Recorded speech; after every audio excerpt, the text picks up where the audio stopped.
All right, today we have with us Don Cotham from Lyon County.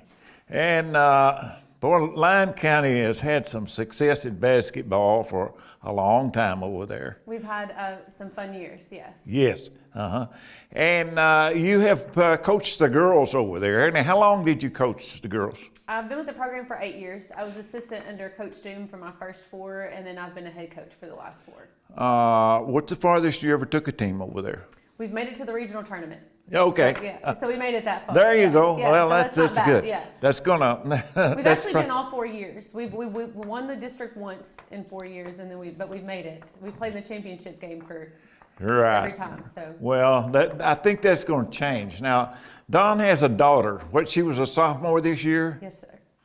I think she was a player of the region in the second region. She was. She was selected as the second region player of the year by other region coaches. So that was a big honor. And I was pleased to see her play one game up in Wayland, Kentucky. And we're going to talk about that in just a little bit. But she holds the record up there for girls basketball in Wayland, Kentucky. I think she got 44 that night. She had 40. 40? 40 points, yes. I'd forgotten the number, but Yep. That was a pretty good game. That was a pretty good game. It was. And what surprised me, she's a pretty small girl. She's not that tall. No, she's not. But she, somebody had asked her once, and they told her she played like she was 7 feet tall. They told her that as a 7th grader, and I think she's believed it ever since. So, really? Yeah. Well, she's all over the floor. She hustles. She really, works hard. she really works hard at it, and well deserving, and so forth. And well, that's good. And we know that the boys had a lot of success this year. We're going to talk with Coach Perry about that later. Tell us a little bit about the Wayland game. That's the one that she scored the big points in. It was. That game is probably the most memorable game, I'd say, especially for me as a coach, but probably for the girls as well. We had played a district game the night before. We had blown a 16-point lead, lost the ball game, got on a bus. We drove all through the night. Mr. Bobby, our bus driver, drove us all the way to the other side of the state, so probably the longest bus ride ever. We got to the hotel at like 5 o'clock in the morning. So the kids are running on very little sleep. We had a walk through at Wayland at like 2 o'clock. But just being over there, the moment we walked into that gym for that walk around, for the walkthrough before we played that night, you could just feel the history and the significance of that place of just, to Kentucky basketball. And so it was just a really special game. All the people there in that town, they were so happy to see us, and they were so inviting and warm and just really welcoming. But, just to be able to play on the same floor as King Kelly Coleman. King Kelly Coleman, you got to play in his house. And then after the loss the night before and then the bus ride and everything, you just don't know how the game's going to go. And the girls, it says a lot about who those girls are. They've got a lot of resilience, a lot of fight, and they come out and, they had a statement win in that gym. And then, for Piper, that was just like icing on the cake for her to have that type of game. So just a really incredible game, but just a really special trip for everybody. And the girls and the boys, we traveled together. So, that's always fun for the kids. And that's one of those things that, they'll remember forever. Well, Lyon County's it's a small community over there, and it's still one of the main things that happens in that community is over there is when they play basketball. Yeah, we still pack a gym.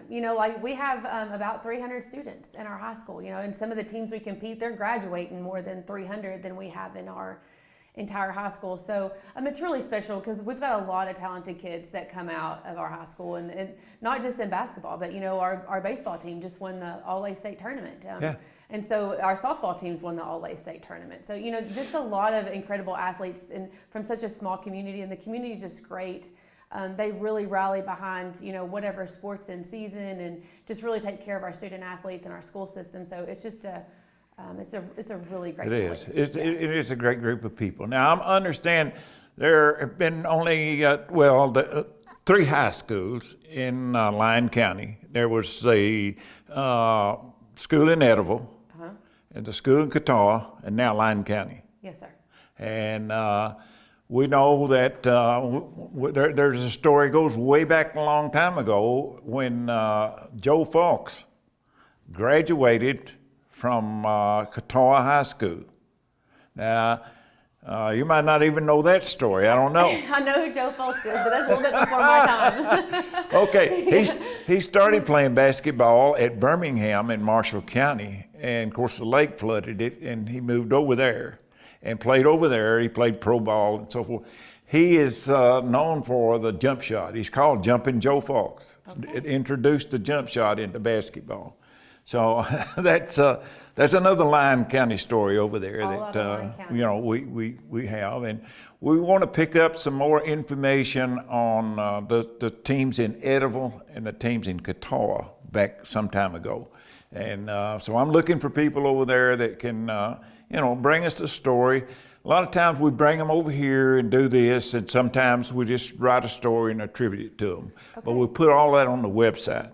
You know, I was over in Shannon Hodge did one of these, and I was over there in Crittenden County, and we were looking at the trophy and talking about 1931.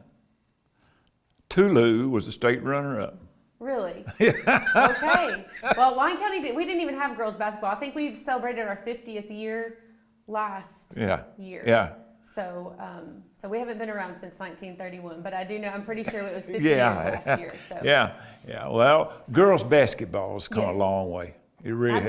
Absolutely it has. Just in the last, I've been with the program for 8 years. Just in the last 8 years, you've really seen it evolve into, that fast pace. I heard you talking about the shot clock earlier. These girls really like to get in transition and push the tempo of the game. So it's certainly a lot of fun to watch. It is. Dawn is, like I said, she coached over there and decided that she wanted to be a stay-home mom, and retired after this last year from coaching. Yes, sir. Who's the new girls coach over there now? Ricky Baker. Ricky Baker. He's our current boys baseball coach. So, and like I said, they just won the All-A state championship, so he can win championships. So I hope he does that with the girls. I fully support him. I think he's going to be great for the girls, great for the program. What's the future of the girls program look like in Lyon County? So looking back to our 7th and 8th graders, they had a really successful year. 7th grade won their district tournament, and so did the 8th graders. So, we've got a lot of young talent coming up, and those girls actually contributed to the high school team this year. We had 14 players total. We had 8 high schoolers and 6 middle schoolers. So we've got, 7th and 8th graders, and in a community that small, you rely on your younger players to come up. And, speaking of Piper and her class, we started them as 8th graders. So, even a young program, they were veterans as sophomores. Yeah,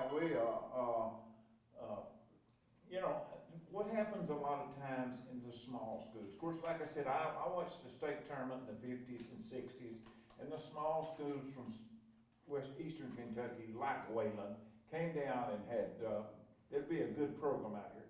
But they didn't have a program. They got young people together at a young age and brought them all the way up. And that's what happened to Lyon County boys this year. It's what happened to, a lot of these small schools can still compete, but they don't have a program where they're real competitive every year. Right. And it's like Randy was saying.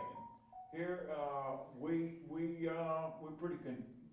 pretty competitive here in the 4th district. Right, you are. Well, these larger schools, we were talking about Henderson, that's the biggest school in our region right now. And so if you want to make it to the regional tournament, basically all roads lead through Henderson, and we were talking about them, and they don't have rebuilding years, they just reload. Right. And so my first year as a head coach, we had 3 seniors. The second year, we had graduated those 3 seniors, and we looked at 3 8th graders to fill that spot. So you do have to ride those ebbs and flows of the graduating seniors and classes like that. But if you have a good middle school program and you get those kids in and bring them up, then they typically come along and are able to contribute. So now you've got more family than one daughter. What are they in athletics or They all play sports. So Piper's our oldest. She's a sophomore. And then her little sister is a 7th grader. So she played for me this year as well. And she's a twin. So she has a twin brother, and his only sport is basketball. He lives and breathes basketball. So that was the main reason for me to step down coaching, is just to be a mom. Because, with my son only playing basketball, I really was missing a lot of his. And I'm a Christian. I believe in God. I try to follow His will for my life, and I felt like He brought me into this program 8 years ago. That's a God story between Coach Doom likes to tell, and so then whenever I stepped into it, and I just felt like it was a hard decision. It was bittersweet, but I know that it was the right time. And with the good group that we have, I was hoping that it would attract a good coach, and I feel like it did. So well, I think Lyon County is going to continue to build on that program because they got community support, they got good coaches over there, and I think we'll see a lot of Lyon County from on down the road. I hope so. I hope we all do. Yes, sir. Well, Don, it's really been a good thing to have you over here today and talk about that. I know you're the rest of your kids and so forth will be playing good, but I know you really think a lot of ways that your daughter's playing. She's just a great little player. Well, her name is Piper. Her name is Piper. It is Piper, yes. We'll be looking for Piper down the road because we know that she's going to show up in a lot of places. Well, I hope she does. If she continues to work, I think she's going to be okay. I was really impressed with her in the game up at Wayland. I appreciate that. Thank you. And we thank you for coming over and sharing this with us this year. And this will be part of the history that we'll go. Is there any unusual thing that you can remember in a game or a practice or something that might have not been too funny at that time, but it's well, the one thing that the girls laugh about some is that my husband was our assistant coach, and sometimes he likes to get technicals. And so he got a technical one time, and of course you can't stand, once the bench gets a technical. And so I was trying to call a timeout, and the refs couldn't hear me, so I was actually on all fours, and I crawled out on the floor to yell to get a timeout. So that's a big joke about how I was on the floor trying to get a timeout, so I didn't get a technical as well. So that's a funny story, but there's a lot of good stories, that we've got such a great group of girls, and we've been able to, we've had a lot of opportunities to travel and go play different places and tournaments and stuff like that. So just the memories of it all. Did you go with the boys down in Florida last year? No, we did not. Okay. Yeah. Okay. I didn't know whether you did or not. Well, again, we just thank you for coming over and sharing this with us, and we think this is going to be a good thing. Well, thank you so much. It's a pleasure. It's an honor to be here. Thank you for having me. All right.